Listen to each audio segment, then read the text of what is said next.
honestly, this is not even a fun one because it's just really fucking weird. The whole thing was just weird vibes. Really, really weird vibes. I mean, the Pacers lose to Giannis. I don't even want to say the Bucks because honestly, what the fuck just happened? This was a weird game. Like, this was not funny at all.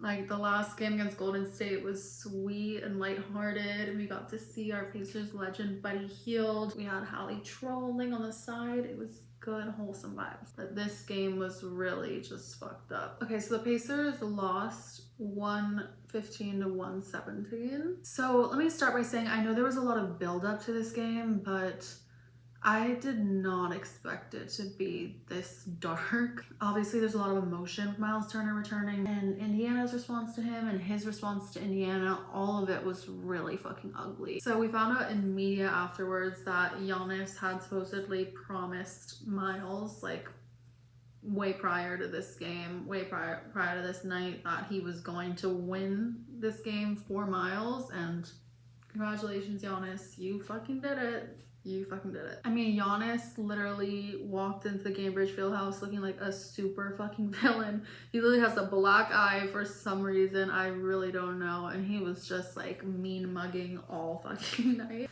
Honestly, Myles, I would think that you would want to put on a better performance than you did, considering how much stuff you had to say upon leaving Indy. So let's just get into it. Let's get into my notes. So I wrote, Myles was being a weirdo, honestly. Okay, I wrote that because what the fuck, right? Like, he's booing back at the crowd. Like, the fuck are you booing at the crowd for? Like the crowd is the traitor here. You are the traitor. You are the one that abandoned your team of 10 years after making it the farthest you ever made it. Went to join one of our biggest rivals, the Milwaukee Bucks, and then fucking shit talked so much. I felt that obviously Indy was gonna feel some type of way, and I think that Myles really should have better handled this. Instead, what he was doing is he's literally on the crowd mimicking closing a book. Like, what the fuck is that? Like, that's so weird and petty. Like, stop. You're the one that made a decision to live in Indiana. I mean, clearly there's a lot of discrepancies about what really went down there. You know, we never will know. Like, we were not privy to these conversations that went on behind closed doors.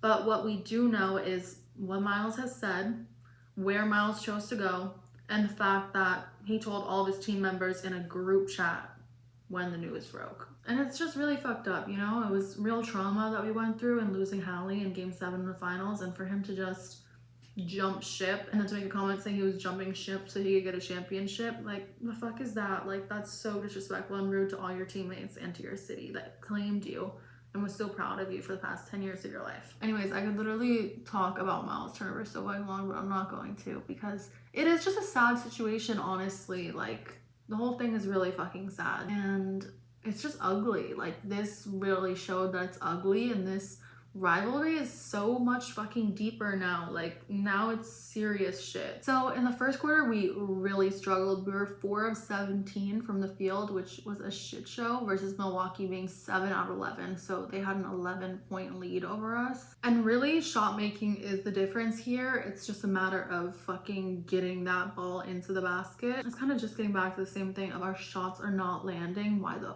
fuck are our shots not landing? We are professional NBA players with huge multi-million-dollar contracts. Like, the whole point of that contract is for you to be able to get the ball into the hoop. So that really has to get done. I feel like it can't be that the other side is shooting and we can't shoot, and then they get a crazy lead, and then we work so hard to catch up to that lead, and then we end up losing by 2. The fact that, you know, versions of this are reoccurring, it's just, this has to stop, you know? We can't always just play into that comeback story, because clearly it's just not working for us right now. We are losing by 2 points, and that really fucking sucks. So Giannis started off with the first points of the game, and, you know, beyond just adding points, what getting a shot in does is it adds momentum to the game. So it gets the crowd involved, it gets the crowd excited, it gets, you know, the bench excited, it gets everyone on the court excited. So beyond just literally getting points, like we need that momentum. I also just wrote a note that Naismith is so hard on himself. Like no matter if it's the first minute of the game or last minute of the game, whenever he misses, he just reacts so strongly. But I think that's really endearing because it just shows how much he cares about his game and how hard of a worker he is. So we definitely saw a lot of reactions from Naismith tonight. So Myles did make 2 threes in the first quarter, so woo, good for him. Yay, Myles. Love it. He does have this tendency to shoot 2 threes and then nothing else. So there was a point when Myles got to the free throw line in the first quarter and oh my god, it was so fucking loud. Like you could just hear on the TV all the boos, and clearly like it was fucking with his head. So the boos were so intense that he actually missed his first free throw and he ended up making the second one. But I think overall this was just a really like emotionally heavy game. It felt like everybody was just trying to prove something really badly. I also literally get mad every time they pan to the bench and I see Matherin sitting there. I'm like, fucking get into uniform and get back on our court right now. Like, we fucking need you. Let's go. Also, I was happy to see that Ray J was playing and healthy and scoring because we do not need more injuries, and I was really nervous when I saw his name pop up on the injury report. And then the second quarter honestly was just kind of a mess, honestly, from both sides, just like going back and forth and not making shots. I'm like, what the fuck am I watching here? Q obviously was a star in the Golden State Warriors game, but this game he was really struggling and his shots just wouldn't go down. He did get a beautiful Furphy 3 in the second quarter, so shout out to Furphy for that. As the game progressed, I definitely saw IJAX, like, wow, IJAX was just, you know, really stepping up to the plate. So he really had his strongest performance I've seen personally yet, and I was super impressed. Shep did make a great 3 in the second quarter, and then after, Pascal got us a clean 2, which gave us the first lead of the night by 1 point. So Pascal's second quarter free throws, he made both of those, so we love to see that, Pascal. You know, Pascal is so good at drawing fouls, but you know, when he gets to the line, we don't fucking know what's gonna happen. We don't know if he's gonna get the shot in or not. So literally whenever Pascal gets to the line, I'm just like praying at my screen, like, please God, let Pascal get this bucket, please. You know, I don't want to be shit talking on these players at all because it's like, fuck, you know, I couldn't even imagine being able to make a free throw under all that pressure, you know what I mean? But when it's these games closing with fucking 2-point differences, it's like the free throws really fucking matter. Like we needed those. That would have been the difference to have won us the game, you know? I just kind of kept bouncing back and forth. Pacers lead, Bucks lead, Pacers lead, Bucks lead. And it was kind of just like a coin flip. I had no idea where this game was gonna end up. In the second quarter, Indiana was still just 3 of 16 from 3-point range though, so still struggling there. So things were very up and down in the second quarter, but things were starting to look up, but then there was a bad pass at the end of the second quarter from Ray J, and that helped the Bucks secure a 3-point lead going into halftime. So then getting into the third quarter. So the third quarter started with Myles missing a 3. Honestly, love to see that with how just like rude he was acting. Like, fuck that, honestly. And Pascal got a great 3-pointer and he was fouled by Turner too. Myles was super upset, and just there was like a cute little moment where Pascal was just like smiling a little. Honestly, this is just gonna be a Pascal Siakam fan account. Honestly, I named my cat after Pascal. So it's only love for Pascal here, guys. Like, I really like, fuck, like Pascal is like everything to me, for real. Of course, Pascal was making some great shots. Turner kept missing. You know, I was really thinking about it, and I think that Pascal probably like felt super personal about this game. I mean, so many people obviously felt super personal about this game, but I was thinking from Pascal's perspective, right? About thinking the position that he's in right now versus where he was just a few months ago, almost at the top of the world, you know? And now he just has all this weight on him, and he's trying so hard, you know, to deal with more and more injuries every day and still keeping positive and leading this team as best as he can. But honestly, from Pascal's side, it's definitely really fuck Myles, because Myles is a huge reason that he's in this position. They had to, you know, find a way to try to replace Myles Turner, because Myles Turner just up and went to our division rivals, the Bucks. And now Pascal has more minutes and usage than he ever has before, and he's literally dying on the court every night just to fucking be down 2 points at the end of the night. Like, it fucking sucks, honestly. So a win for me is honestly how many times Pascal was able to flex on Myles tonight, for sure. Then in the third quarter, fucking Q went down. Q got injured. This is really the shit that is just not even real at this point. Like, what the fuck?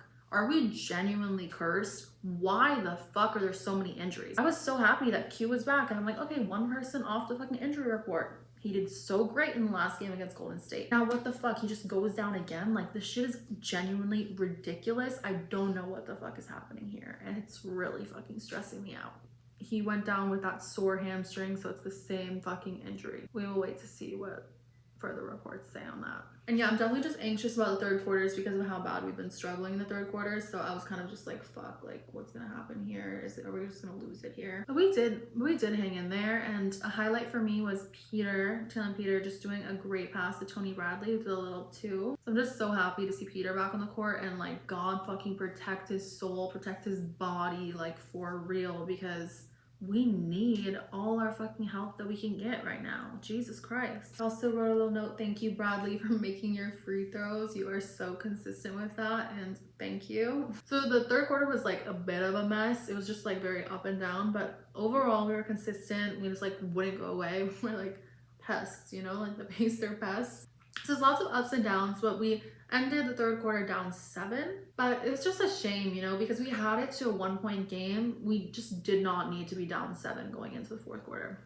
So then in the fourth quarter, we got a great 3 by Taylor Peter, but then fuck, Furphy went down. Like, what the fuck? So it's really feeling like we take 1 step forward and then a million back, because it's like, oh, we got them back for 1 game, and then when the fuck are we gonna get them back next, you know? And this just sucks. Like, we want our guys to be healthy. I don't know why we're so injury ridden right now. But Jairus, I really liked his performance in the fourth quarter. He was making threes.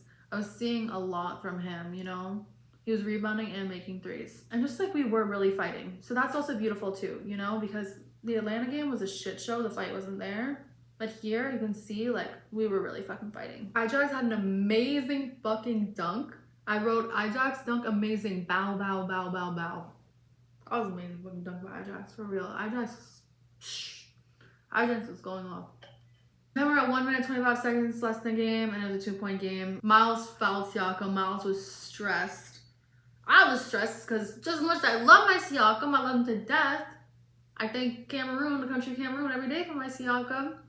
We know that Siakam's only fucking issue in life is that we don't really know if those free throws are gonna go into the basket. That's his struggle with the free throws. He made 1 out of 2. And carrying on, Neesmith got a 2, and then we were tied. And then flash forward, the end of the fucking game is Giannis hitting a, what should we fucking call it? A game winner, right? A game winner. Giannis hit a game winner, so that's why the Bucks won by 2 points. You know, if we had the final possession, you know, we could have gotten that 2-pointer. It's just a matter of what the time was left on the clock and who had the ball in their hands, I think. But it sucked. It really fucking sucked, and it sucks losing. I think first and foremost, I just worry about the mental of the guys because, you know, we were at the highest peak we could be at, and now we're here. So I just want to make sure the guys stay good. I know it's fucking hard because to lose when you try so fucking hard, I can imagine it's like, then what's the fucking point of trying at all if we're doing all that we can do and this is the results it gets us? And I'm gonna share with you guys what Pascal said in media after. So Pascal said, you want to feel good about the effort, but when the results aren't there, it's really hard. He also said, naturally in your mind, there's a lot of negative thoughts and it's hard to be positive. We just have to continue to not look at the results and keep attacking game by game. I'm going to continue to work and scratch and crawl, and we're going to find a way. Pascal also said, if we were losing by 20 every game, I'd really think we're in trouble. We are at least continuing to fight, and that to me shows me that there is something here, and we just have to keep weathering the storm, and hopefully we get some sunshine soon. It's just such a fucking shit show right now. There's no normalcy in any of this. The fact that almost every game we've had serious injuries occur, it's honestly unexplainable. It's so bizarre. It's so fucked up. And this was a funny one to me. Myles in media after said that he used the energy of the booing to channel his performance, stating, I always play my best basketball and people are talking against me and booing me. But like, best basketball where? Like where? Myles had 9 points. IJAX had 21 points, so I mean, fuck. IJAX very much showed up Myles, so that's a positive to me about this game. Like, there's that for sure. I mean, if Myles can, like, remove himself from this huge ego, he would see that he is not the reason they won this game. It is very much not due to his 9-point contribution. Giannis, though, had 33 points, 13 rebounds, and 5 assists. Now, That's some game-winning numbers, you know. I'm just saying. Let's just close that book by saying Giannis won it for you against an incomplete Pacers team. Call it a day. The bad things is just, you know, the injuries continue to plague us. Actually, what the fuck? We just got Q and Furphy back. Why are we going through this again? When the fuck are we getting our other guys back? Is it even safe to get our other guys back? Is there a curse on us? What the fuck is going on? I think overall, though, it was a really competitive game. You know, we don't have a lot of our players. We have a lot of guys in different positions. Everything's fucked up right now. Despite that, this was a 2-point game. We just gotta hold out hope, guys, and, you know, pray that our players are gonna get better. Pray that our players are gonna heal. I want to see our team healthy, you know. So that was Myles Turner's big return to India, I guess. 9 points. A 9-pointer for that big return. Sheesh. Yeah, so next game is Wednesday. It's against the Brooklyn Nets, who still don't have a win yet. So I'm sure they're gonna be fighting really hard, hoping to get that win. So let's see what happens. And we just have to continue to have faith, continue giving love to our team. Honestly, I'm just glad it's fucking over. Like, Band-Aid ripped, done, on to the next.